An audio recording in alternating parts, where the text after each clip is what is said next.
Hey there, Sophie here. It's not really a Dove report, so I won't call it that. It's just me saying g'day. Well, actually, I think this is really, I'm finding this very hard to figure out how to do this, but it's actually, I'm thinking I want to do some stuff around spiritual warfare. And as a start to that, I wanted to talk a bit about my background in that regard. In terms of the spiritual wickedness, I guess I'd call it, that can get sown into our lives, and how it can stay there under all the rubble and under all the layers, and that's why testimony is so important, because it brings it out into the daylight. And that I'm thinking now in a way that that's probably part of why this has gone on having such a hold on my life, is because of not having gone through that proper process of testifying when I did get saved. So I wanted to talk about spiritual warfare. So the stuff that I've been looking into about the New World Order and the state of things, and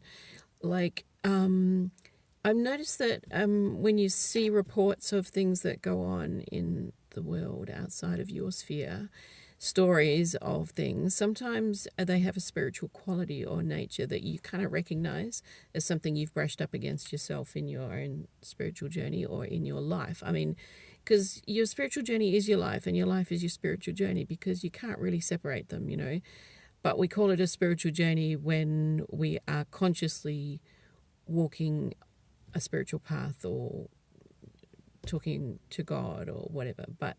But really, we're experiencing spiritual things whether we believe in them or not. They're happening to us. And that's the interesting thing, I guess, is where the boundaries are between what we'd call psychology or physiology or spirituality. So that they're all intertwined and they're all interacting with each other. So anyway, yes. So when I was young, when I was a child,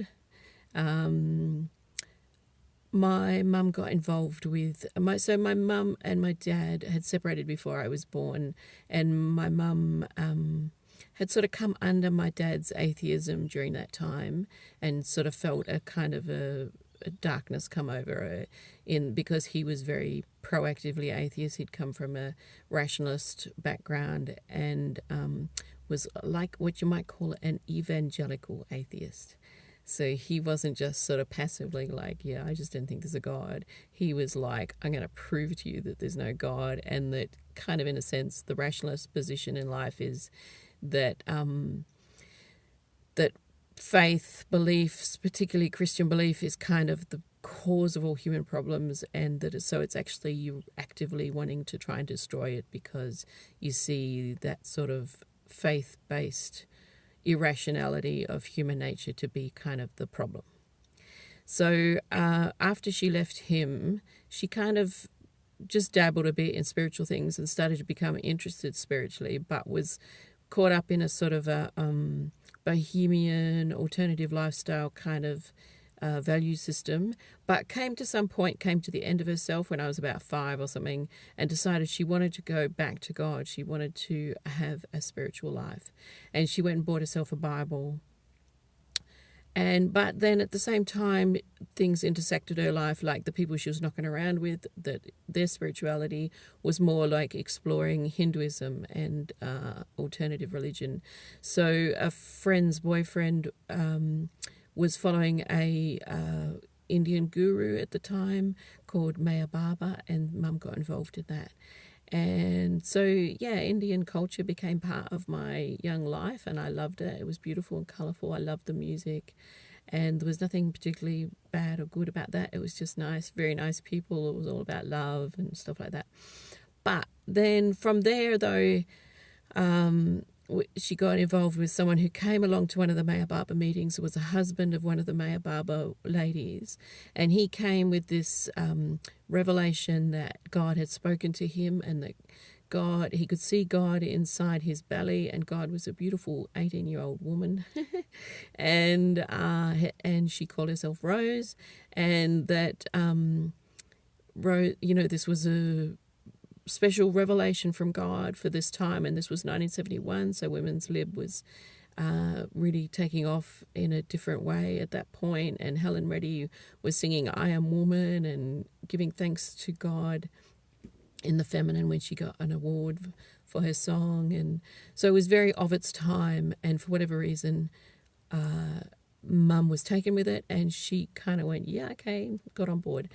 So anyway, there's a lot more to the story, but of course, I'm trying to write it down because I really feel like there's a lot to glean from it, and I guess that's been the sense in my long journey and coming out of this is the feeling that's going to be used to, I feel like I've gained a lot of understanding in my journey, and hopefully I'll be able to help a lot of other people. But anyway, so it wasn't long after Mum got involved with Roy and Meryl, who were the name of the couple that were at the heart of this. And nobody else much took an interest but Mum and another woman, and maybe some other people at the beginning, I don't know. But most people kind of like, nah, that's kind of weird. But not my mum. But it wasn't because my mum, it was like for whatever reason, my mum really believed it was from God. And it just must have just pushed some buttons and just did the right thing at that time for her. So she's not a person to do things by halves. So she went in full-bodied, and we ended up moving into their home, Roy and Meryl. My sister, myself, and my mum moved into their home. And so I'll go into more in detail another time about them. But it started about the mentality of the cult vibe that starts to get into you, and there's a lot of interesting things there to understand to help us to know the kind of schemes of the evil one and how we get caught up in the subtlety of that seduction of deception that really traps us. But one of the in amongst all the kind of crazy esoteric stuff of learning to not trust your own understanding of things, and that you're leaning into being a special spiritual person to understand these special spiritual things that only very enlightened people understand, and you just get further and further away from reality and common sense and your own knowing. And the idea of sacrifice was very big in that, and sacrificing things you love to God and being willing to sacrifice for God, that God required sacrifice was a really big theme. And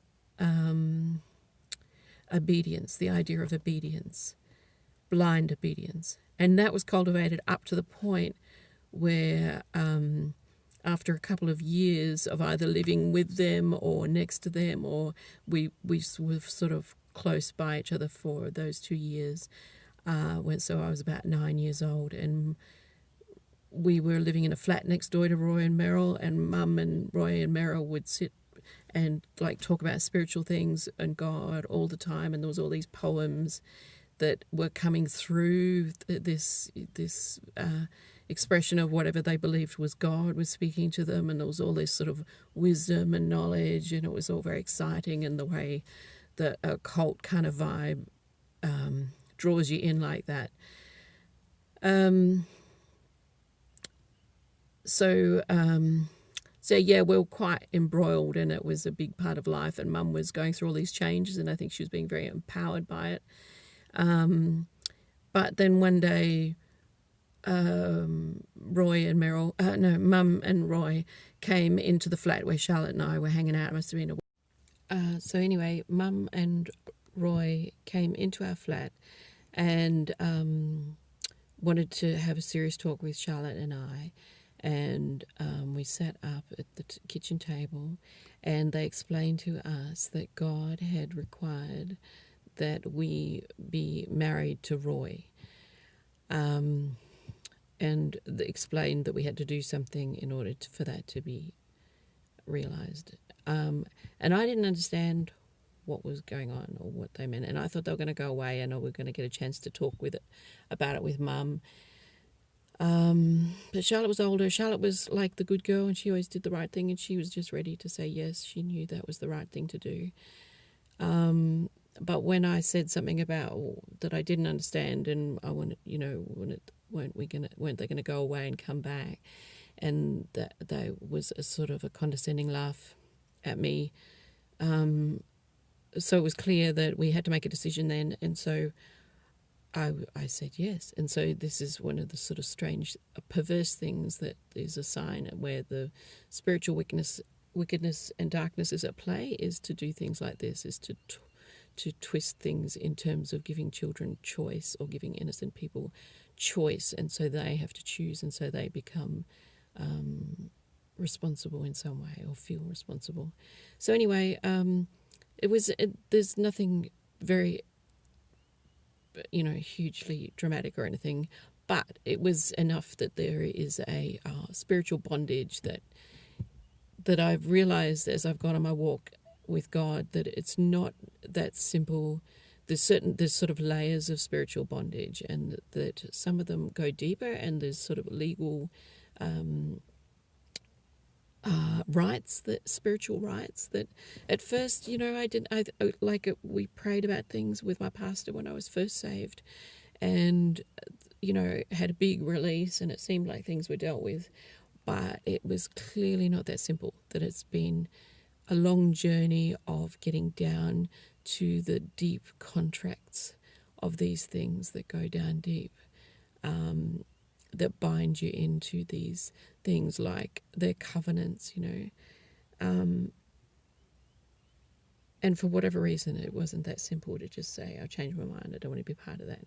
It's been a longer journey than that. But anyway, so I didn't understand what was supposed to happen, so I just did what I was told, and that was that he sat down on the chair in the lounge room, on a lounge room chair, and we stood in front of him, and then we had to pull our pants down, and that he had apparently ejaculated into his pants or something, I don't know, but we understood the idea that he had semen on his body, and that he put his hand down his pants and touched to get semen on his hand, and then he placed that in our vulva area, one by one, Charlotte first and then me, and I distinctly had a sensation of what I believe now to be something spiritual entering into my body. I felt a sensation entering into my uterus area. But anyway, then that was it. That was all we had to do. We pulled up our pants, and then there was the idea was then that was now a contract. We were now promised to him in marriage, and that when we were 15, we would become his wives. That would be consummated, and I remember afterwards, Charlotte and I went for a walk with our mum, and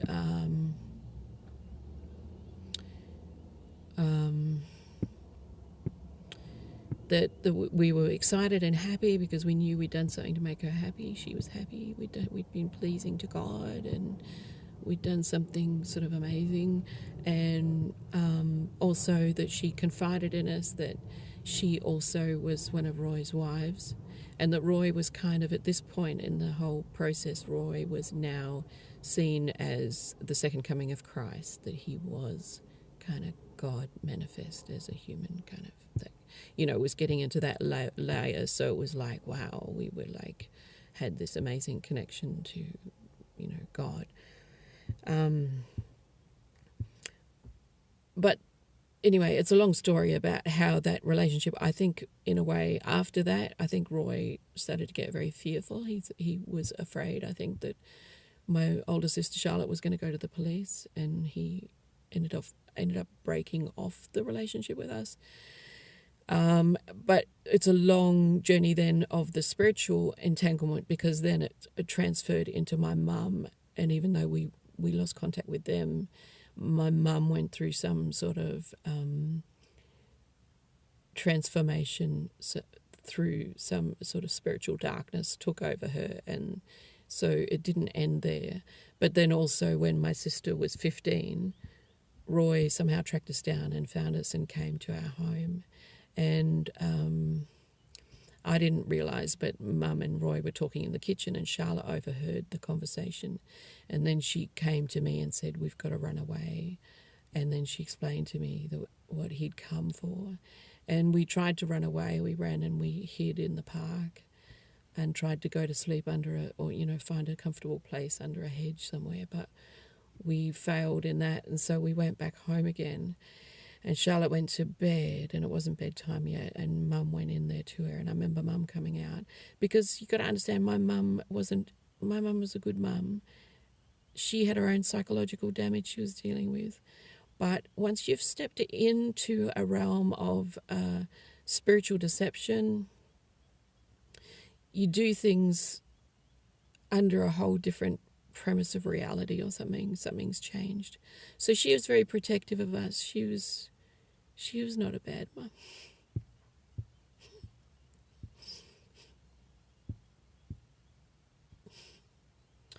But anyway,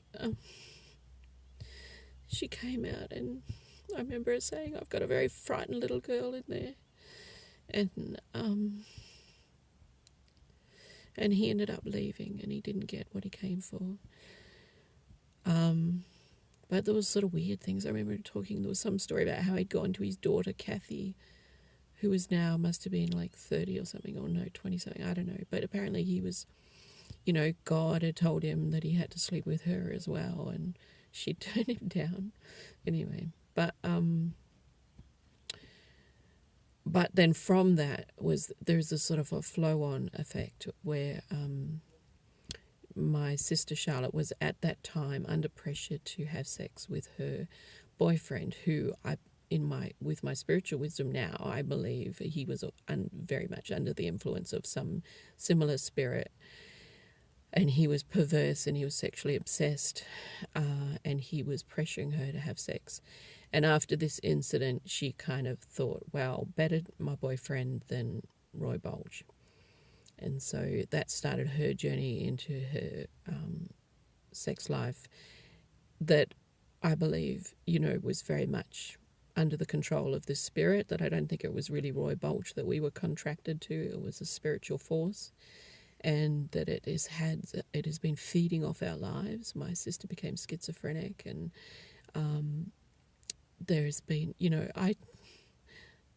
I'm very grateful that I was able to come into Christ as a young adult. But it doesn't mean that it's been easy. Like I say, it's been a long process of untangling this, that it's these things go really deep, and that if the body of Christ isn't equipped to help you untangle it, you've got to go it alone with God, of course. But, the church is an important part of our sanctification process, I think, the support of the church. So I just feel like we're coming into a season now where we can have a deeper understanding of these spiritual principles that people are caught in, and that we have to get real. We can't just play respectable church and I hope that that's enough. That the realm of the spirit is real. It's not a game. And people are being trapped all the time, and people are being caught in all kinds of evil and wickedness. And flesh can't liberate flesh, We need spiritual power, and that spiritual power and authority comes from the King, which is Jesus. And we have to understand what that spiritual authority is, not just playing Christian, but stepping into that authority and knowing how to walk through that. Anyway, that's it for now. Thanks.